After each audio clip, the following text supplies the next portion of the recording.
kita belum menemukan apa itu demokrasi kawan-kawan semuanya. Jaringan masyarakat sipil di daerah istimewa Yogyakarta menggelar aksi damai. Aksi yang bertajuk Gejayan Memanggil Selamatkan Demokrasi ini digelar di Yogyakarta. Aksi ini diikuti oleh jaringan gugat demokrasi yang terdiri dari beberapa lembaga dan aktivis Jogja yang berhimpun dalam forum Cikdi Tiro, Aliansi Rakyat Bergerak dan Gejayan Memanggil. Aksi mulai dilakukan dari kampus Universitas Islam Indonesia, kemudian menuju kantor PP Muhammadiyah dan Bundaran UGM, lalu berakhir di Jalan Gejayan. Kegiatan ini digelar untuk mengkritik pemerintah dan menuntut ditegakkannya hukum demi kemajuan demokrasi terutama dalam pemilu 2024. Massa melayangkan 11 tuntutan untuk pemerintah di musim pemilu 2024 ini.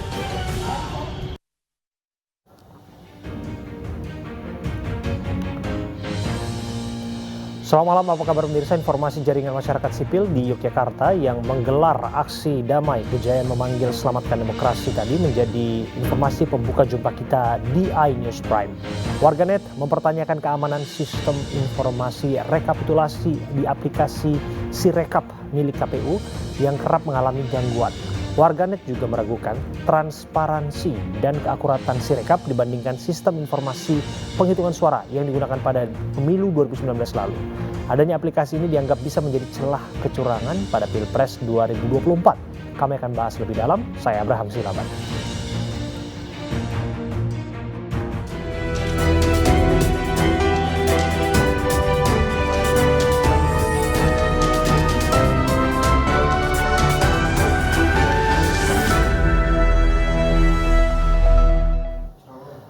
Pemirsa, film dokumenter Dirty Vote karya Dandi Dwi Laksono tidak bisa dicari di YouTube. Film ini diduga terkena shadow ban untuk menyembunyikan konten yang dianggap tidak sesuai dengan kebijakan platform.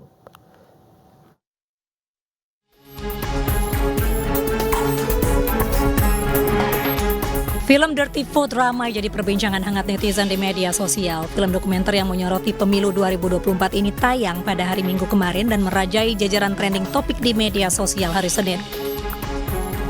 Namun banyak netizen yang melaporkan video ini hilang dari pencarian laman utama YouTube. Ketika memasukkan kata Dirty Vote, hasil pencarian menunjukkan video-video lain terkait film ini. Padahal akun YouTube Dirty Vote masuk dalam kategori trending content. Hilangnya Dirty Vote dari pencarian diduga karena terkena shadow ban untuk menyembunyikan konten yang dianggap tidak sesuai dengan kebijakan platform. Meski demikian, film dokumenter Dirty Vote tetap bisa diakses melalui tautan yang telah dibagikan, sedangkan akun YouTube Dirty Vote tetap bisa diakses dengan menyetel pencarian pada laman channel.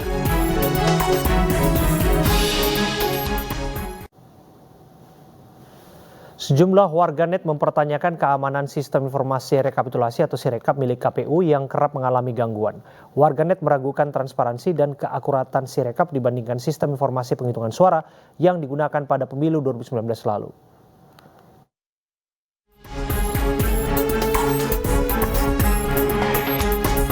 Aplikasi Sistem Informasi Rekapitulasi atau Sirekap milik Komisi Pemilihan Umum menjadi perbincangan di media sosial platform X pada akhir pekan lalu.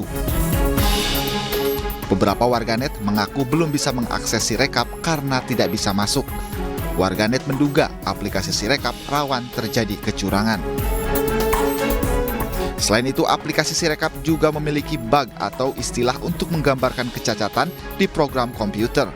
Keandalan dan keamanan sistem KPU pun dipertanyakan. Warganet memberikan 78% respon negatif dan 22% sentimen positif terhadap sistem rekapitulasi milik KPU ini. Hal itu diungkap analis media sosial Don Emprit dari 3.105 percakapan publik di media sosial X pada 9 Februari 2024. Sejumlah cuitan menunjukkan kekhawatiran terkait transparansi dan keakuratan Sirekap dibanding Situng. Diketahui, Sirekap merupakan sistem perhitungan baru yang digunakan KPU. Sistem ini menggantikan sistem informasi penghitungan suara atau Situng yang digunakan pada 2019 lalu. Aplikasi Sistem Informasi Rekapitulasi atau Sirekap milik Komisi Pemilihan Umum menjadi perbincangan di media sosial. Sejumlah pihak menyoroti potensi kecurangan dalam sistem Sirekap milik KPU. Untuk membahasnya, kita akan bergabung melalui sambungan Zoom dengan pakar keamanan siber Alphonse Tanujaya dan Wakil Direktur Imparsial Ardi Manto Putra. Assalamualaikum, selamat malam Mas Alphonse, Mas Ardi. Selamat malam, Mas Abraham. Ya, Selamat saya ke Imlek untuk saudara-saudara yang baru merayakan Imlek. Ya, terima kasih Pak. Saya ke Pak Alphonse terlebih dulu ya. Pak Alphonse, kurang dari 48 jam lagi, bisa lebih sesungguhnya kalau berhitung dari jam saat ini, kita akan melakukan pencoblosan. Anda ingin mengatakan sebetulnya bahwa Sirekap ini belum ready? Kalau dari sisi aplikasi, kalau kita lihat dari record 2 hari terakhir, memang kelihatannya dia posisinya masih di cloud dan belum under websitenya KPU, ya kan? Biasanya itu masih tahap beta dan belum final. Jadi itu mungkin merupakan salah satu indikasi, tetapi mungkin kita perlu ada penelitian lebih jauh lagi, ya kan? Bahwa apakah hal ini memang benar ataukah memang ada alasan lain di balik itu. Nah, tetapi ada satu hal yang penting yang perlu saya soroti, di mana Sirekap ini kan bentuknya hanya rekapitulasi dan kalau pemilu itu sendiri melakukan pencoblosan secara fisik dan semua itu ada hasilnya. Dan kalau orang terlalu khawatir dengan Sirekap ini bisa dimanipulasi, menurut pandangan saya dari sisi IT itu sesuatu data yang terpisah. Jadi data hasil pemilu itu ada di TPS, ada fisiknya semua, Betul. lalu ada C1-nya bisa difoto. Oke. Saya pikir masyarakat tidak perlu terlalu khawatir soal manipulasi. Tapi kalau soal kurang profesionalnya Sirekap ini, ya mungkin itu perlu menjadi satu catatan tersendiri bahwa ya harusnya ini 6 bulan yang lalu dipersiapkan dan sekarang udah siap. Kok sekarang masih beta version gitu. Tapi saya menangkap bahwa Anda menyebutkan ada potensi sesungguhnya aplikasi ini bisa diretas.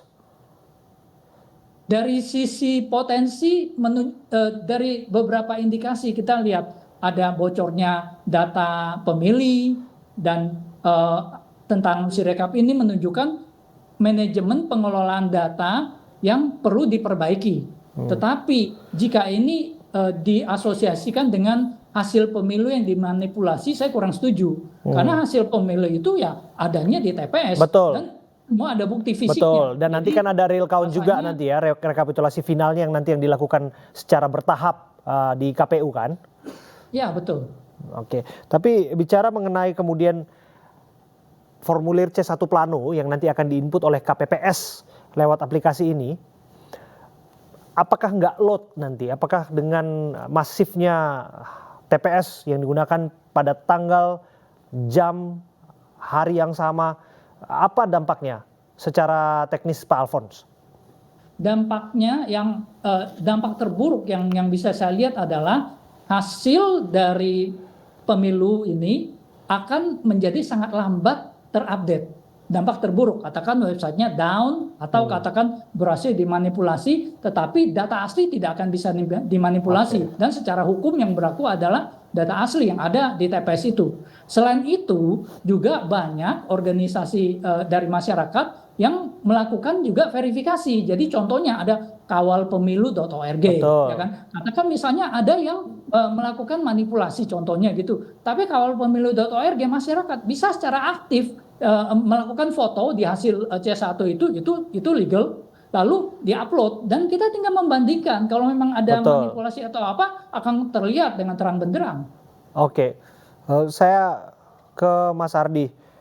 Mas Ardi, bagaimana kemudian Anda melihat kesiapan, bukan hanya infrastruktur ya, kita bicara juga bagaimana human resources-nya, bagaimana literasinya KPPS kita untuk memastikan bahwa informasi yang di-input ini betul-betul sampai dan bisa membantu pemilu ini.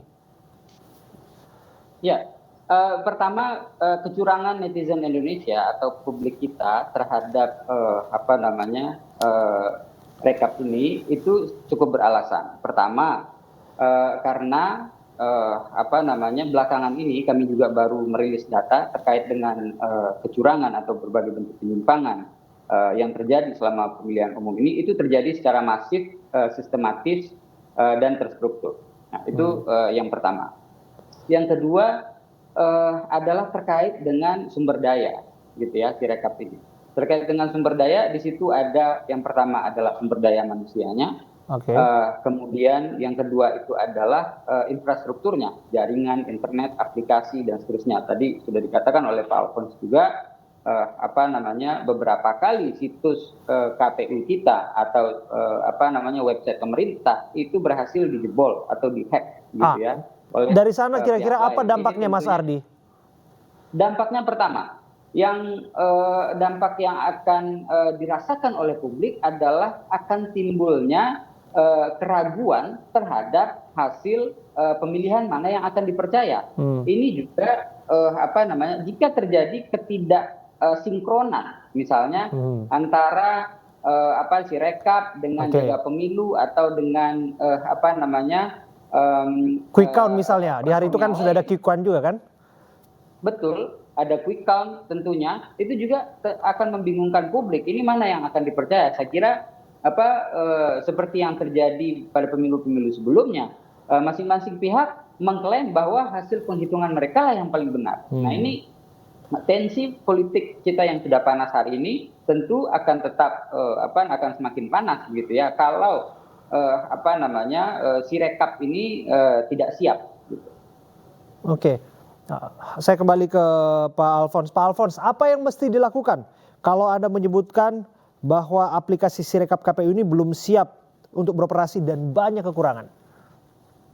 Saya hanya berharap itu merupakan indikator yang salah. Jadi kita lihat ini sudah nggak bisa apa-apa. Kita tinggal 1-2 hari lagi udah jalan, the show must go on, dan the worst case-nya ya perhitungan manual yang akan mengakibatkan informasi berjalan sangat lambat. Itu yang the worst case. Tapi kita harapkan ini berjalan dengan baik, dan sistemnya yang saya tahu kan mereka melakukan di foto, lalu pakai OCR, Optical Character Recognition, untuk melakukan update data. Dari sistemnya menurut saya cukup aman, dalam arti aplikasi untuk mengupdate ini tidak tersedia secara online. Jadi hanya khusus petugas TPPS gitu loh yang bisa mengupdate. Jadi kalau kita khawatir soal itu bocor, rasanya itu karena di intranet dan jaringan yang terbatas, rasanya kemungkinan kecil.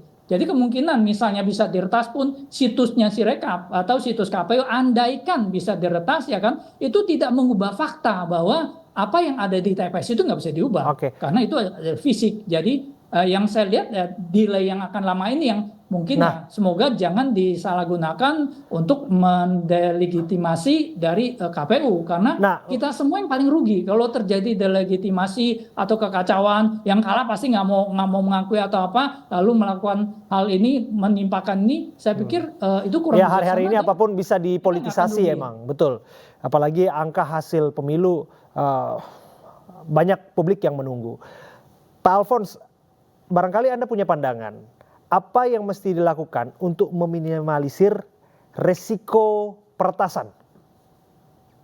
Oke, jadi sebenarnya untuk meminimalisir resiko peretasan semuanya sudah mudah. Ya, KPU udah punya dananya, punya pendukung dari semua stakeholder juga mendukung. Itu ikuti standar pengelolaan data yang baik. Ada dan mudah diikuti, ISO 27001, 27701, cuman mereka disiplin nggak ngikutinnya. Itu yang pertama. Yang kedua, untuk legitimasi, mungkin saya pikir saat ini yang harus kita lakukan, KPU membuka diri kepada pihak luar untuk melihat, silakan mau lakukan audit, mau lakukan cross check supaya legitimasinya kuat. Contohnya misalnya yang saya katakan tadi, ada banyak website kan, ada kawalpemilu.org, ada goodkind.id, ada di KPU sendiri kalau kita mau cek, ada cek KTP, cek dptonline.kpu.go.id. Itu merupakan satu kemajuan yang saya apresiasi. Saya cuma masukin nicknya saya udah tahu saya di DPT mana, dan saya bisa melakukan pencoblosan. Itu satu efisiensi. Kalau dulu kan masih ada kertasnya, ada apanya gitu. Itu kita ada, saya lihat ada kemajuan juga, walaupun memang tertatih-tatih ya. Oke, Mas Ardi, Anda sependapat mengenai hadirnya third party lah, pihak ketiga di sana yang untuk memastikan sekaligus memberikan pengawasan bahwa hasil benar-benar real yang ada di lapangan terinput dengan baik. Barangkali juga bisa memberikan masukan ya kepada KPPS andai kata mereka memang nggak punya literasi untuk input dan lain sebagainya untuk bisa menginput C1. Ya, betul. Pengawasan berlapis itu menjadi hal yang urgent. Di tengah situasi ketahanan atau resilience digital security kita itu yang menurut saya cukup rendah hari ini. Pengawasan berlapis ini mulai dari pengawasan oleh Bawaslu, pengawasan oleh lembaga-lembaga pemantau pemilu, pengawasan oleh publik atau masyarakat sendiri, gitu ya. Nah, jadi untuk menghindari terjadinya hal-hal yang saling klaim atau kerancuan atau kebingungan publik, gitu ya, kemana harus merujuk, begitu ya, data mana yang harus dipercaya, begitu. Saya kira pengawasan berlapis ini penting untuk dilakukan, khususnya terhadap aplikasi Sirekap ini. Oke, terima kasih Mas Ardi Manto Putra, terima kasih Mas Alfon Tanujaya sudah hadir dan memberikan pandangannya kepada kami di iNews Prime. Pemirsa, jelang pencoblosan pemilu Pilpres 2024, puluhan titik tempat pemungutan suara di Kabupaten Tulang Bawang, Lampung terendam banjir. Sementara itu di Demak, Jawa Tengah, kawasan pemukiman dan tempat pemungutan suara juga terendam banjir.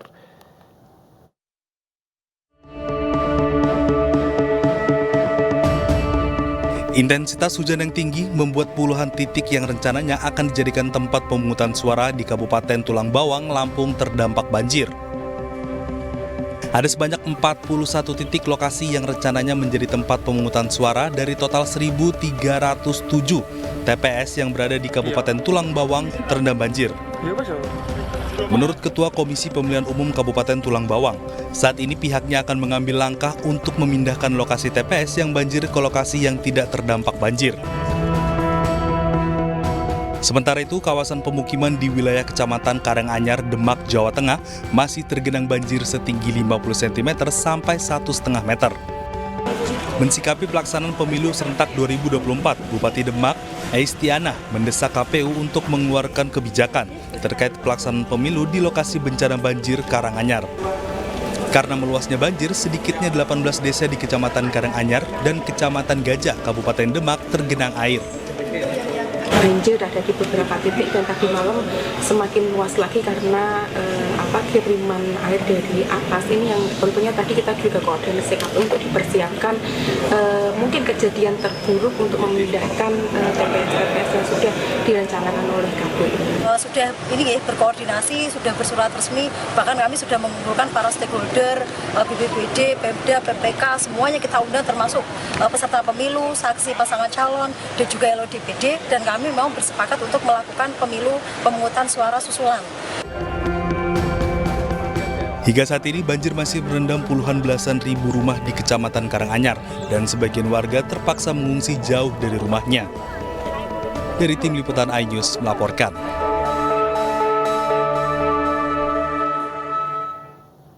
Warga negara Indonesia yang berada di luar negeri mulai menggunakan hak pilihnya. Informasinya satu lagi untuk Anda.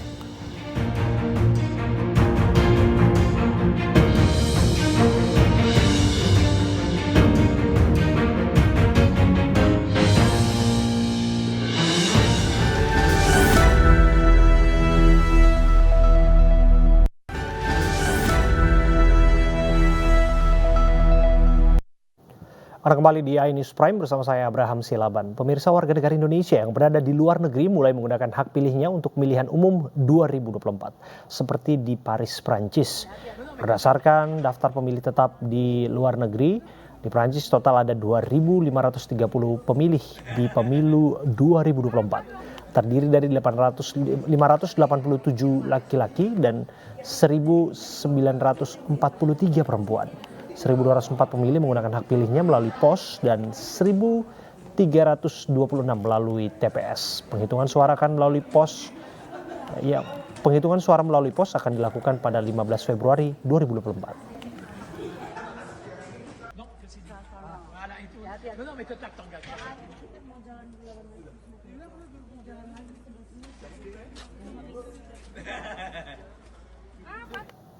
Untuk mengetahui lebih lanjut mengenai hasil exit poll pemilu 2024 di Paris, kita sudah terhubung dengan saksi perwakilan PD Perjuangan di Paris, Angga Prima. Selamat malam waktu Indonesia, Mas Angga. Selamat malam, Mas. Ya, apakah semuanya berjalan lancar di sana? Ya, alhamdulillah semua berjalan lancar, Mas. Dari pencoblosan hari kemarin kita di tanggal 10 Februari, Mas. Oke, bisa diceritakan kepada kami bagaimana perolehan suara di sana? Kalau perolehan suara di TPS LN itu akan dihitung pada tanggal 14 Februari, Mas. Akan tetapi dari exit poll sendiri kita ada melakukan exit poll pada tanggal 10 Februari kemarin, Mas. Jadi kita mengambil data dari pagi sampai sore sebelum penutupan, Mas. Oke.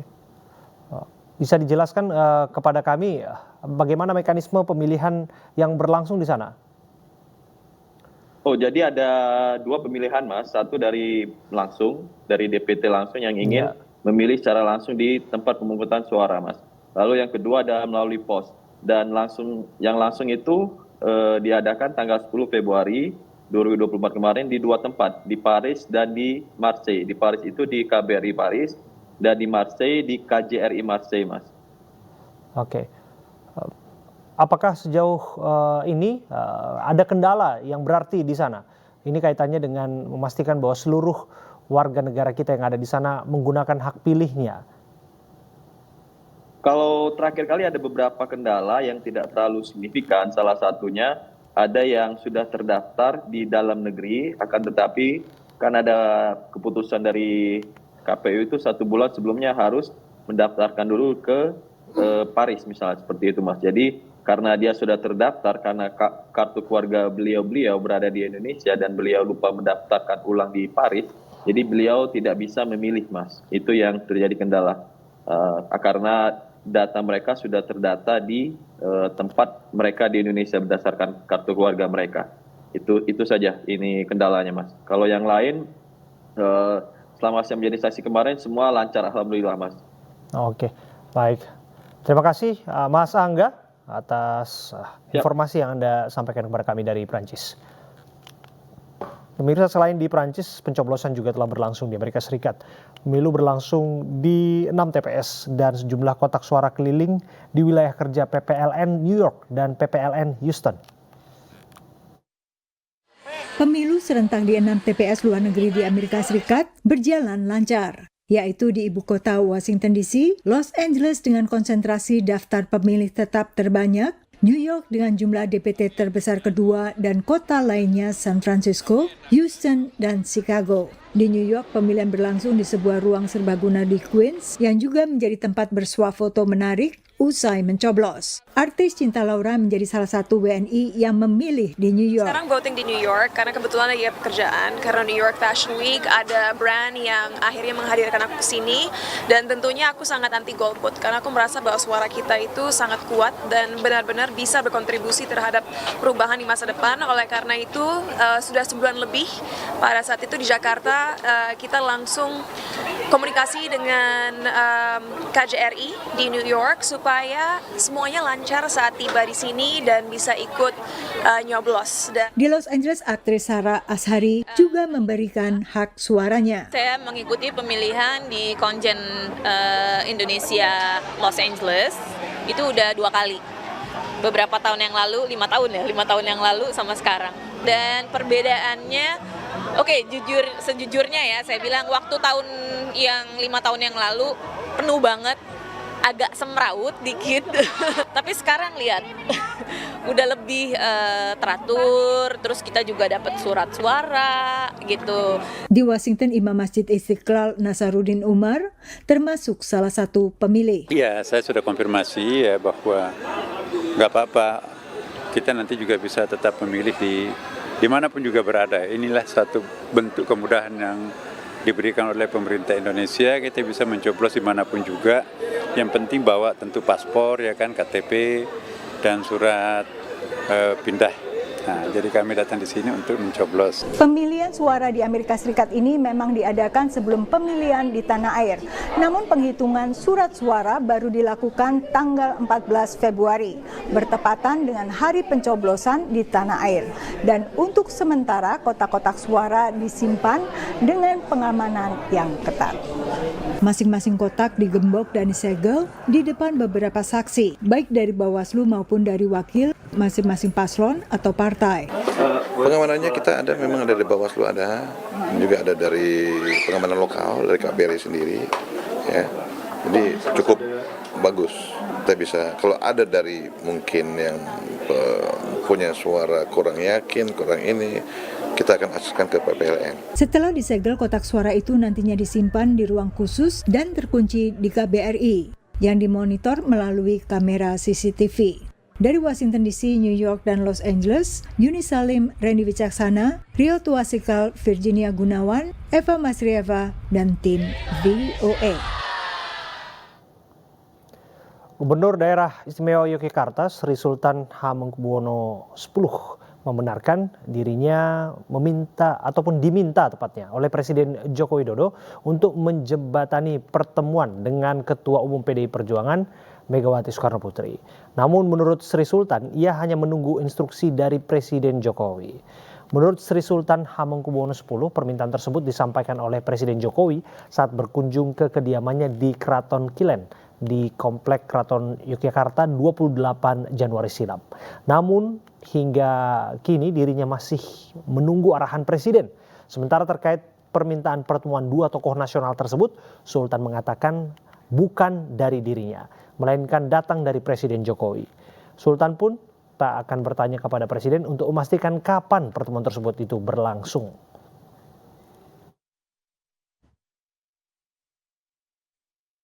Ya berarti kan bukan saya yang ambil inisiatif toh, yang ambil inisiatif kan Bapak Presiden sendiri.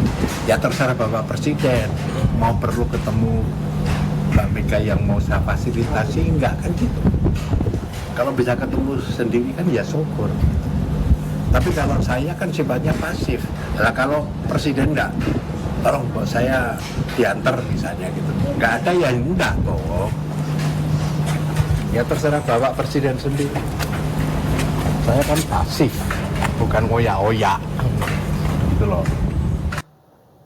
Komisi Pemilihan Umum Sampang, Jawa Timur harus menggunakan perahu untuk mendistribusikan logistik pemilu 2024. Sementara KPU Kota Waringin Timur, Kalimantan Tengah tetap bekerja meski hujan deras melanda.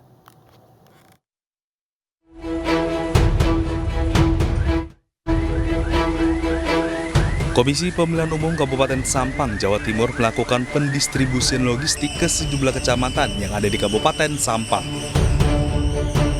Pengiriman logistik dilakukan tidak hanya menggunakan roda 4, tapi juga menggunakan perahu.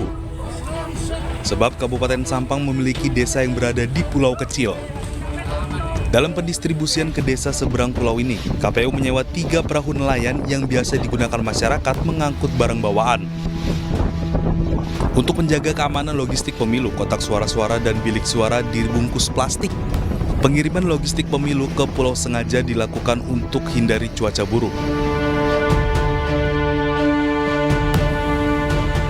Sementara itu, meski di tengah guyuran hujan, petugas dari KPU Kabupaten Kota Waringin Timur terus bekerja bersama aparat TNI Polri untuk mendistribusikan logistik pemilu. Kecamatan Pulau Hanaut adalah salah satu wilayah pesisir yang pendistribusian logistik pemilu harus melalui jalur sungai dan menggunakan perahu motor. KPU Kota Waringin Timur terus melakukan pendistribusian logistik pemilu ke seluruh kecamatan. Diharapkan selama pendistribusian ini tidak mengalami kendala yang berarti dan bisa tepat waktu.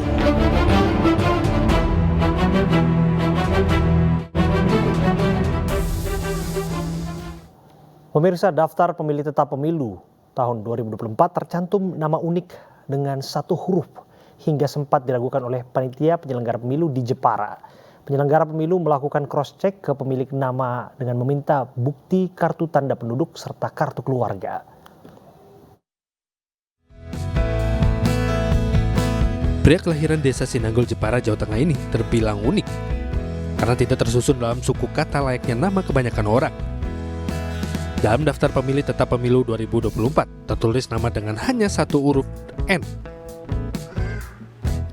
N terdaftar sebagai pemilih tetap di tempat pemungutan suara 24 Kelurahan Sampangan Kecamatan Gajah Mungkur, Kota Semarang.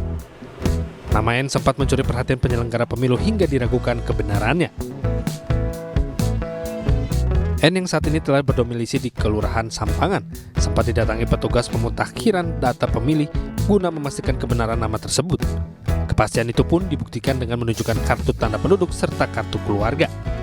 Di panitia KPPS juga sudah menghubungi saya untuk pemilihan presiden dan wakil presiden ini bisa. Kemarin diminta untuk menunjukkan bukti dukung saja, bukti dukung berupa KTP. Jadi bahwa menunjukkan memang benar ada nama N gitu untuk di DPD tersebut. Nama N turut mewarnai nama-nama unik yang belakangnya menjadi bahan perbincangan masyarakat. Tak lepas dari keunikan nama tersebut, pemberian nama untuk anak memiliki latar belakang makna dan harapan yang baik kelak di kemudian hari. Dari Jepara, Jawa Tengah, Alif Sutarto, iNews melaporkan. Pemirsa, jika melihat kecurangan pemilu, Anda bisa melaporkannya melalui program Indonesia Memilih iNews. Cukup dengan merekam dan membagikan postingan dugaan kecurangan pemilu di akun medsos Anda, tambahkan hashtag Kawal Indonesia Memilih dan tag atau mention akun @official iNews TV. Anda bisa menjadi jurnalis warga untuk memantau jalannya pemilu yang jujur dan adil. Pemilu sudah di depan mata. Indonesia, sudah siapkah Anda memilih presiden selanjutnya?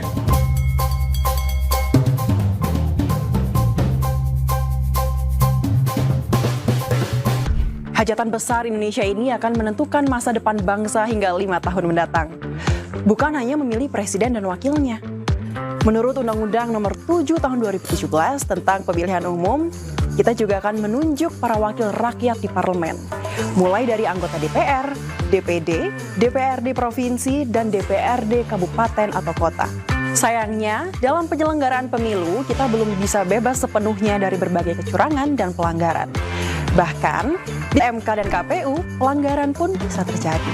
Nah, jika Anda melihat kecurangan dalam pemilu, ayo laporkan lewat Indonesia Memilih, sebuah ajakan untuk mengawal pemilu 2024 oleh iNews TV.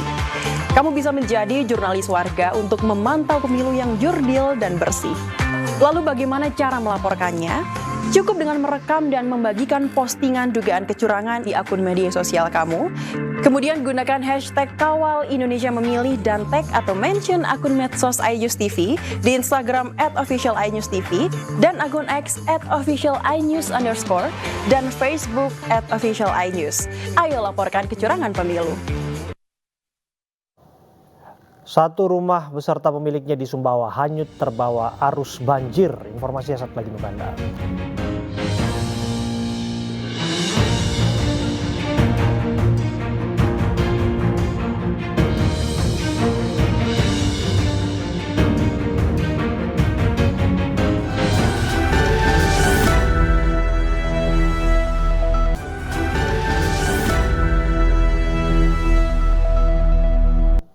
Anda kembali di iNews Prime bersama saya Abraham Silaban. Pemirsa, satu rumah di Sumbawa, Nusa Tenggara Barat hanyut terbawa arus banjir. Pemilik rumah tidak sempat menyelamatkan diri dan ikut hanyut terbawa arus.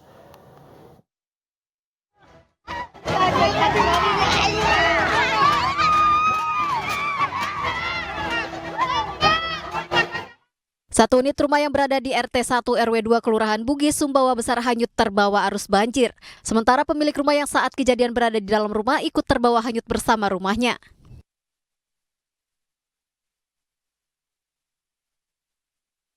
Warga berteriak dan menyuruh pemilik rumah untuk melompat dan berenang ke pinggir. Syahdan, pemilik rumah, mengaku kejadian tersebut sangat cepat hingga dirinya tidak bisa menyelamatkan diri. Makin naik airnya lagi makin besar. Pas saya mau ambil surat itu nih, jemput KTP, saya dengar suara bambu ke apa yang rumah di sana ditabrak. Lepas saya naik ke atap rumah. Banjir terjadi karena luapan sungai Brang Biji akibat hujan deras yang melanda wilayah tersebut. Dari Kabupaten Sumbawa, Topan Iswandi, iNews melaporkan. Material bahan perbaikan tanggul jebol di Sungai Wulan, Desa Ketanjung, Kecamatan Karanganyar, Demak, Jawa Tengah sudah berdatangan sejak Minggu sore. Akses pendistribusian material dibangun menggunakan alat berat dari atas jembatan Tanggulangin menuju ke titik tanggul.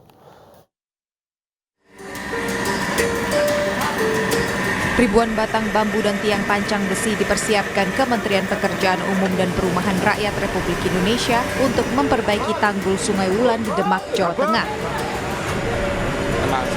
Demi memudahkan pengiriman material, alat berat dipergunakan untuk membangun akses jalan dari atas jembatan Tanggulangin menuju titik tanggul yang jebol.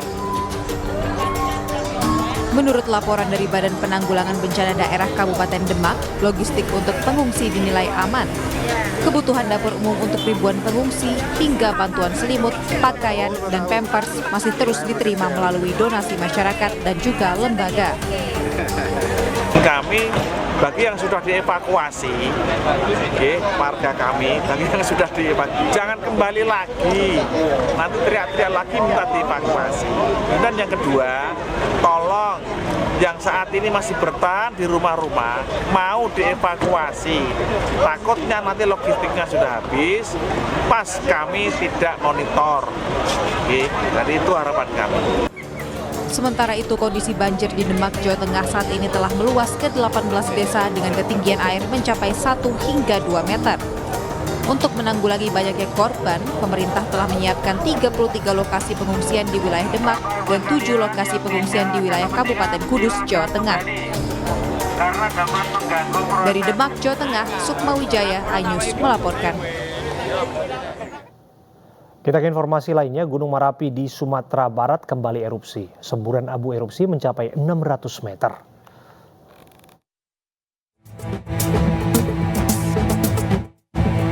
Gunung Merapi di Kabupaten Agam dan Tanah Datar, Sumatera Barat kembali erupsi. Erupsi berupa abu hitam pekat menyembur setinggi 600 meter di atas kawah di puncak gunung. Dari rekaman kamera pengawas relawan Golden Net Biaro terlihat material vulkanik keluar dari kawah condong ke arah timur laut atau mengarah ke Sungai Jambu, Kabupaten Tanah Datar. Pos pengamatan Gunung Merapi PVMBG Bukit Tinggi mencatat dalam sepekan terakhir Gunung Merapi telah meletus 22 kali dan mengalami hembusan 196 kali. Saat ini status Gunung Merapi berada pada level 3 atau siaga. Warga diimbau tidak beraktivitas dalam radius 4,5 km dari kawah di puncak gunung. Dari Agam dan Bukit Tinggi, Sumatera Barat, Wahyu Sikumbang, iNews melaporkan.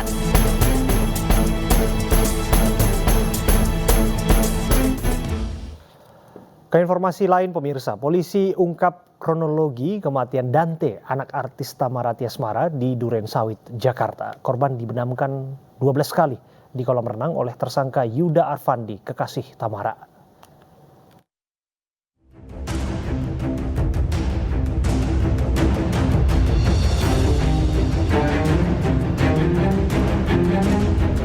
Membenamkan korban sebanyak 12 kali di kolam renang 1,5 meter.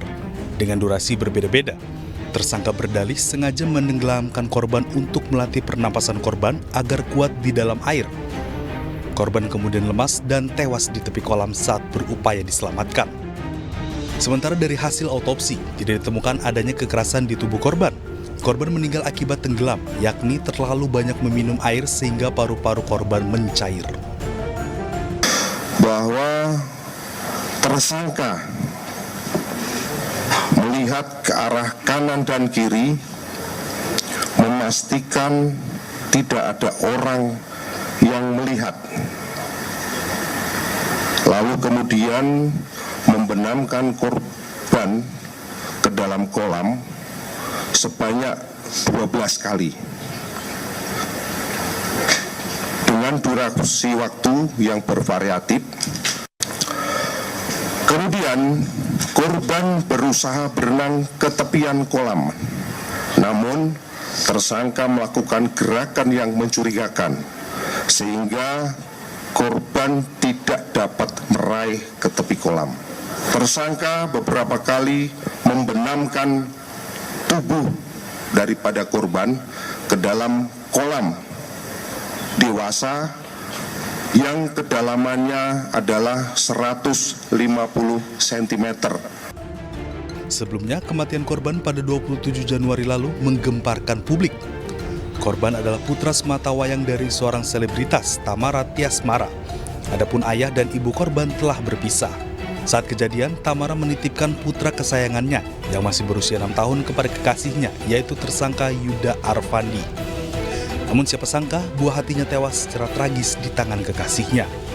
Dari Jakarta, Tim Liputan iNews melaporkan.